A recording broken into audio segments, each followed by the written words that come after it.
সেদিন রেডি হচ্ছিলাম একটা জন্মদিনের অনুষ্ঠানের জন্য, আর জন্মদিনটা ছিল আমার ছোটবেলার বান্ধবী কেয়ার। সবকিছু গুছিয়ে বেরোতে বেরোতে প্রায় 8:30 বেজে গেছিল।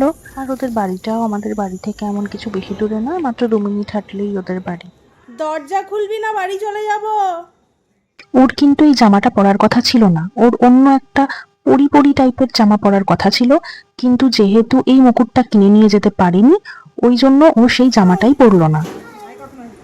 আমি জানি না, ভাই কম্পিউটারে গেছে, ভাই কম্পিউটারে গেছে। এদের সাথে এসে ঘন্টার পর ঘন্টা কি করেছে গল্প করে। কে?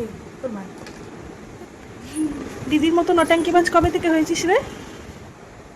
আমি যেরকম ভাবে লিখে দেবো তার থেকে যদি এক ফোঁটা নড়েছে। ডিঙ্কেজ কা ডিঙ্কেজ দেখ সুন্দর লাগছে এটাতে, নাকি টিপটা উঠিয়ে দিলে সুন্দর লাগছে? টিপ করেই সুন্দর লাগছে। এ আর বেলুন খোলা, আমি পারি না, না পারলে মেরে মুখ থেকে ইয়ে বের করবো, আমি হাওয়া বের করবো। লম্বা লম্বা করে টেনে নিতে হয়, তাই তো? দড়ি লাগবে, সুতো লাগবে। আর এই হচ্ছে কেয়ার বোন, যাকে ওর দিদি খুব সূক্ষ্মভাবে ট্রেনিং দিয়ে রেখেছে। যখনই কেউ কিছু করতে বলে বলবি পারবো না, কারণ যদি বলিস পারবো তাহলে জীবনে অনেক কিছু করতে হবে। সেই জন্য ও বেলুনগুলো নিয়ে বসেই ছিল, কিন্তু ফোলাই। এই মোটামুটি একটা ডেকোরেশন নামাতে প্রায় 9:30 বেজে গেছিল। আর এই কেকটা আমি নিয়েছিলাম আমার ভাইয়ের একটা বান্ধবীর কাছ থেকে। তোর সামনে খাওয়া শুরু করলে কি তুই কিছু মনে করবি? হ্যাঁ, ঝোল আছে।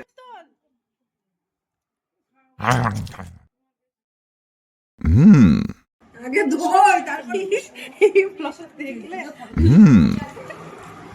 ইমা কিছু খাসনি কেন? এ প্রকাশ অনেক কিছু পড়ে আছে তো। জুতো আছে লাগে, আমি জুতো সমানে বসে রেখেছে। ঠাকুমার জুতো সমান সমান বলছে তোমার নাকি যেটা শোনার দরকার সেটা শুনতে পাও না,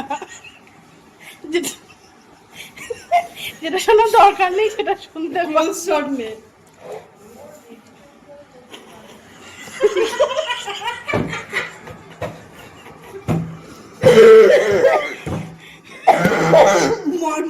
সিগন্যাল দিল, এ প্রকাশ তোকে বেলুন দিয়ে সিগন্যাল দিচ্ছে। ও তাই মা, তাই তোর বাবা আরে পাতা চলছে, পড়বে না কি হবে?